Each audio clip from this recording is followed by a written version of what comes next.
नमस्कार, मैं साहुल पांडे और आप बने हुए हैं बिहार के साथ। समय हो गया है आज की दिन की बड़ी खबरों पर नज़र डालने का। तो चलिए एक बार नज़र डाल लेते हैं आज जो भी बड़ी खबरें अभी सुबह सुबह आई हैं उन पर। सबसे पहली खबर शिक्षक निर्वाचन क्षेत्र पटना के राजग की तरफ से उम्मीदवार नवल किशोर यादव से जुड़ी हुई है। वे बिहार शरीफ पहुंचे थे, जहां उनके समर्थकों ने उनका भव्य स्वागत किया। इस दौरान मीडिया से बात करते हुए उन्होंने कहा कि चुनाव क्षेत्र बहुत बड़ा है, इस वजह से वो हर जगह जा नहीं पाते, और साथ में ये भी कह दिया कि हर रोज़ जो है कई सारे नवल किशोर यादव पैदा हो जाते हैं। और मैं हर जगह रोज़ उपस्थित नहीं हो सकता हूं। यहाँ हर निर्वाचन क्षेत्र में हर लोग एक नया नवल किशोर यादव हैं। उन्होंने कहा कि आप एक बार संबोधित कर दें हमारे तमाम इस नालंदा के हर ब्लॉक के साथियों को, ताकि हम लोग अपने अपने काम में लग जाएं। उनको यह कहने आए थे, ये अपनी मान सम्मान की रक्षा के लिए 22 तारीख को हर हाल में निकल के इस लोकतंत्र के महापर्व को आगे बढ़ाना है और अपना कलम को घर पर रख के सरकार के कलम जो बूथ पर होगा उसी से अपने भाई नवल किशोर यादव के नाम के सामने रोमन में एक लकीर खींच देना है, ताकि उस लकीर के सामने दूसरा सब लकीर छोटा पड़े।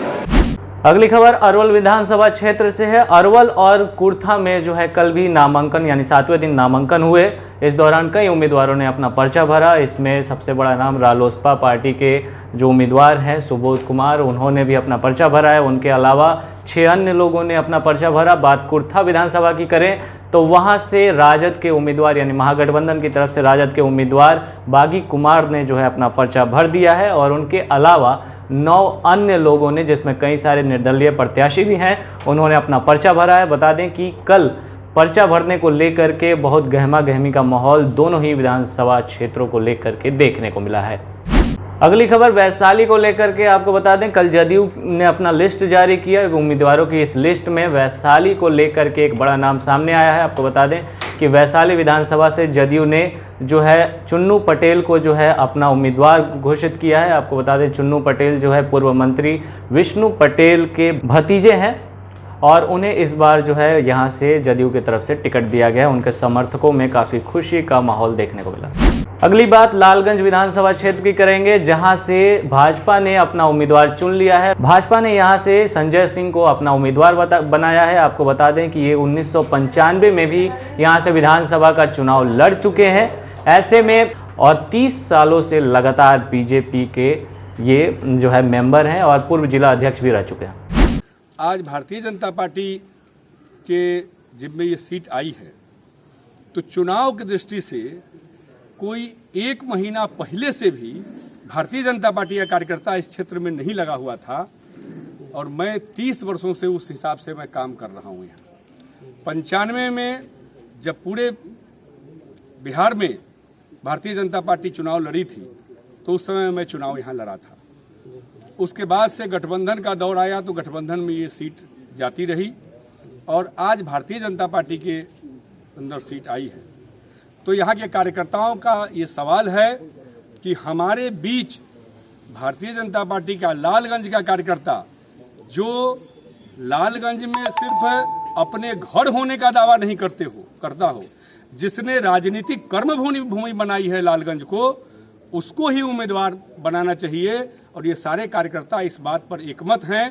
इसलिए मैं इस बार मुझे पूरा विश्वास है कि पार्टी ने अभी उम्मीदवार का घोषणा नहीं किया है, तो मेरे पक्ष में जरूर ये घोषणा होगी, ऐसा मुझे पूरा विश्वास है। और यहाँ के कार्यकर्ताओं का भी यही मानना है कि हम लोग को पार्टी को विचार करना चाहिए, क्योंकि दूसरा कोई व्यक्ति इस दृष्टि से यहाँ काम नहीं किया है। जैसे जैसे चुनाव नज़दीक आ रहे हैं, नामांकन की तारीखें खत्म हो रही हैं, वैसे ही जो मूलभूत समस्याएं हैं, लोगों की जो दिक्कतें हैं, लोगों की जो ज़रूरतें हैं, वो भी खुल के सामने आ रही हैं। और इसी को लेकर के जो है जनता अपने तरफ से विरोध प्रदर्शन भी जता रही है, साथ में चुनाव का बहिष्कार करने की भी बातें सामने आ रही हैं। ये खबर जो है अररिया से है। यहाँ पे मरना टोल के लोग जो हैं उन्होंने जो है चुनाव बहिष्कार करने का आह्वान किया है। उनका कहना है कि हमारा जो क्षेत्र है वो शहरी क्षेत्र में आता है, बावजूद इसके जो है हमारे क्षेत्र में एक अच्छी सड़क तक नहीं है, और इसी को लेकर के इन लोगों ने चुनाव बहिष्कार करने का, वोट बहिष्कार करने का मन बना लिया है। सुनिए जरा। बहुत दिक्कत होता है आने जाने के लिए। मार्केट, नदी में पुल चाहिए, ये धार है, इसमें नाव नहीं है। कोई भी ज़रूरत पड़ता है मार्केट से ही हम लोगों को सारा ज़रूरत पूरा होता है। जाने के लिए गांव से निकासी के लिए रोड भी नहीं है। यहाँ जो बीमार पड़ता है जो स्वास्थ्य केंद्र के लिए की बहुत आवश्यकता है। बच्चा सबका पढ़ाई के लिए, शिक्षा के लिए ये प्राइमरी स्कूल है, मिडिल स्कूल चाहिए। लाइन, मिट्टी तेल नहीं है, बिजली नहीं दे रहा है, जर्जर हो गया उसके लिए कई बार। शहरी इलाका है। क्या इस बार आप लोग फैसला कर रहे हैं? इस बार हम लोग फैसला किए कि जब तक हम लोग मांग पूरा नहीं होगा तो हम लोग इलेक्शन का बहिष्कार करेंगे। कब से आप लोग का ये मांग चला है? ये मांग बहुत दिन से चला रहे हैं हम लोग, लगभग 15-20 साल से पूर्व से ही मांग करते हुए आ रहे हैं। कितनी आबादी है? आबादी यहाँ लगभग 3000 से प्लस है। चलने फिरने का, खाने पीने का। हम औरत हैं, हमको कोई सहारा नहीं होता है। वोट के टाइम में वोट दे देते हैं, वोट ले लेता है, कोई झांकी नहीं मारता है लौट करके कि क्या हुआ नहीं हुआ। भूखे प्यासे जो मर जाते हैं, जब बीमारी होता है, कोई आजारी होता है, कोई चलने फिरने का साधन नहीं, रोड नहीं है यहाँ पर।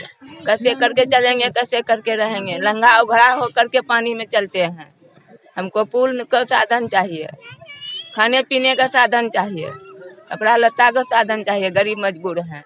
चुनाव का माहौल है तो ऐसे में मतदाताओं को जागरूक करने की भी ज़रूरत है और इसी को लेकर के प्रशासन लगातार जागरूकता रैलियां भी चला रहा है। जो आप खबर देख रहे हैं ये दानापुर से है और साथ में बगहा से भी ऐसी खबरें आई हैं जहां पर नए मतदाताओं को खास तौर पे जागरूक करने के लिए जो है जागरूकता रैली की आयोजन की गई। जागरूकता रैली का आयोजन किया गया। इस दौरान अगर दानापुर की बात करें तो यहाँ पर बीएस कॉलेज में जो है यहाँ से साइकिल रैली निकाली गई जागरूकता अभियान के लिए। वहीं बगहा में भी जो है जागरूकता रैली निकाली गई। दानापुर विधानसभा क्षेत्र और मनेर विधानसभा क्षेत्र में दिनांक 3 नवंबर को मतदान होना है। तो हम सभी मतदाताओं से आह्वान करते हैं कि सभी मतदाताओं कोविड के परिप्रेक्ष्य में मास्क जरूर लगाएंगे और बूथ पर जरूर जाएंगे और अपना वोट जरूर करेंगे।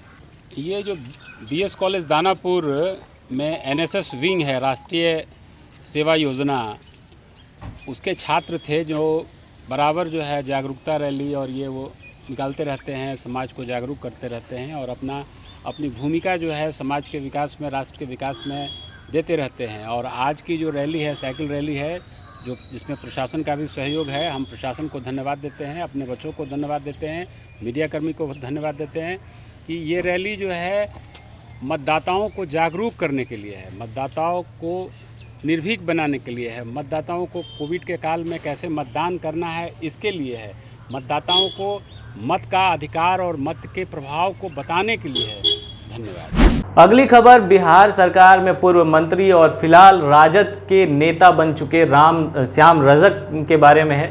श्याम रजक हाल ही में जो है जदयू का दामन छोड़ के राजद में चले गए थे और पूरी उम्मीद थी कि उन्हें टिकट मिल जाएगा, लेकिन उनको टिकट नहीं मिला है, उनका पत्ता कट गया है। ऐसे में उनके समर्थक ये मानते हैं कि उन्होंने राजद में जाकर गलती की और इसी को लेकर के उनके समर्थकों ने जो है अब उनके खिलाफ भी जो है आवाज़ बुलंद की है। उन्होंने कहा कि अगर उन्हें राजद से भी टिकट मिले तो भी हम उनका समर्थन करते, लेकिन उन्हें टिकट नहीं मिला है। इसका मतलब ये है कि उन्होंने जदयू से अलग होकर के गलत फैसला लिया है। जरा उनके समर्थकों को सुनिए, उनका क्या कहना है।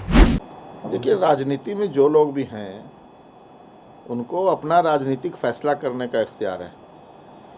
वो हर आदमी, हर राजनीतिज्ञ अपना अच्छा बुरा देखता है, अपने सिद्धांत को देखता है और परिस्थिति को देखता है। कुछ लोग परिस्थिति के अनुसार निर्णय लेते हैं, कुछ लोग स्वार्थ में निर्णय लेते हैं। तो सबके निर्णय लेने का अलग अलग मापदंड है।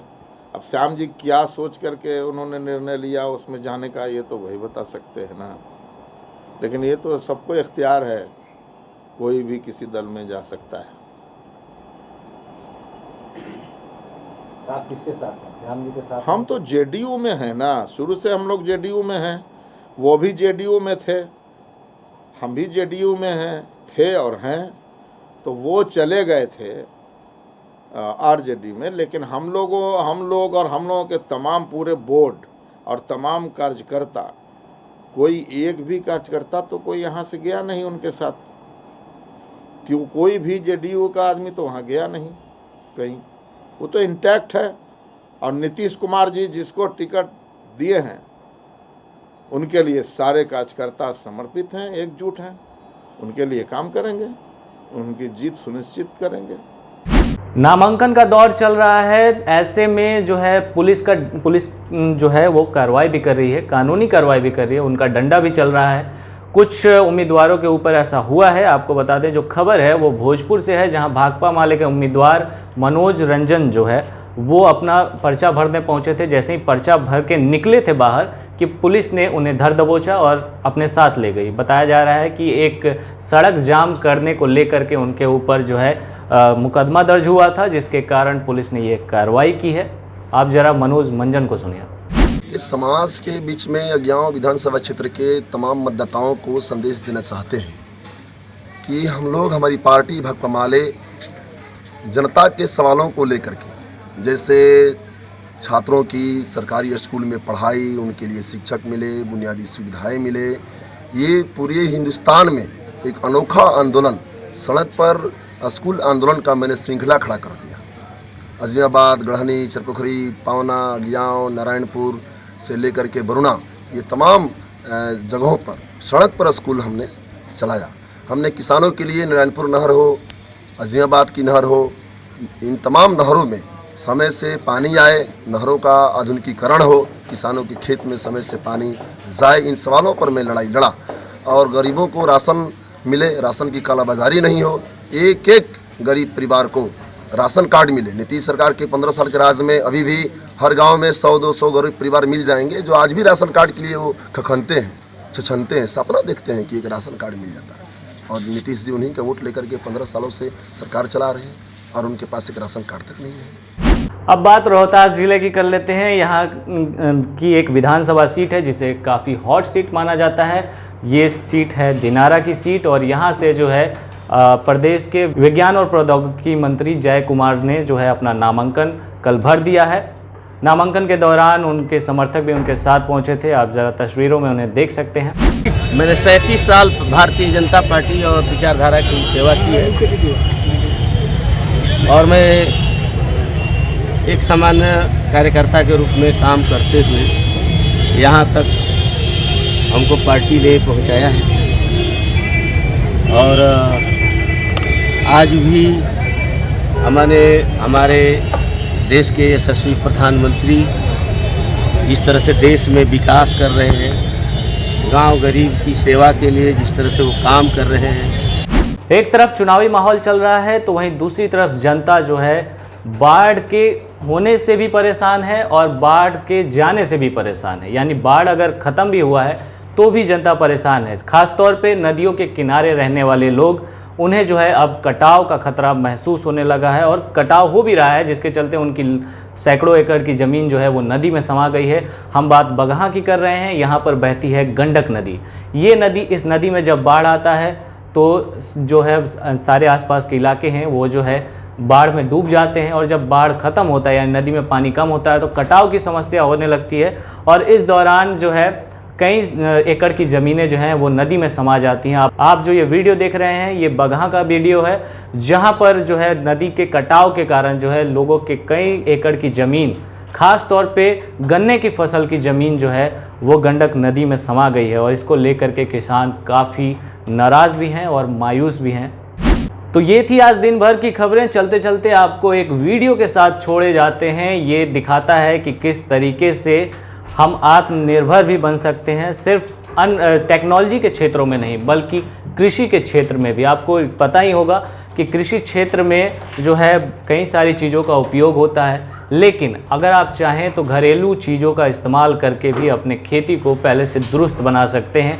और इसका उदाहरण जो है सुपौल के लोगों ने दिया है, सुपौल के किसानों ने दिया है। यहाँ से 60 किलोमीटर दूर एक गाँव पड़ता है अररहा और यहाँ के किसानों ने जो है अपने घरेलू चीज़ों से कीटनाशक बनाने का उपाय निकाल लिया है और ये लोग अब इसका प्रोडक्शन कर रहे हैं और साथ में खुद तो यूज़ कर ही रहे हैं, आसपास के किसानों को भी इसके बारे में बता रहे हैं। आसपास के गांव के लोग भी अब यहाँ से गुड़ सीख रहे हैं और अपने यहाँ जा कर के बना रहे हैं और इसका इस्तेमाल कर रहे हैं। आपको बता दें कि जो फर्टिलाइज़र या कीटनाशक हम ऐसे बाज़ार से खरीद कर लाते हैं, उसे यूज करते हैं, वो फसलों के लिए जो है कीटों को हटाने का काम तो करती ही है, लेकिन फसलों के लिए भी कहीं ना कहीं नुकसानदायक होती है, क्योंकि उसमें केमिकल होता है और साथ ही साथ ये जो है ज़मीन को भी ख़राब करती है। लेकिन अब किसानों ने जो है अपने घरेलू चीज़ों से यानी किचन के सामानों से जो है कीटनाशक बनाने का उपाय निकाला है। आप इस रिपोर्ट को देखिए। हम फिर आज शाम में हाजिर होंगे दिन भर की बड़ी खबरों को लेकर के। तब तक के लिए नमस्कार।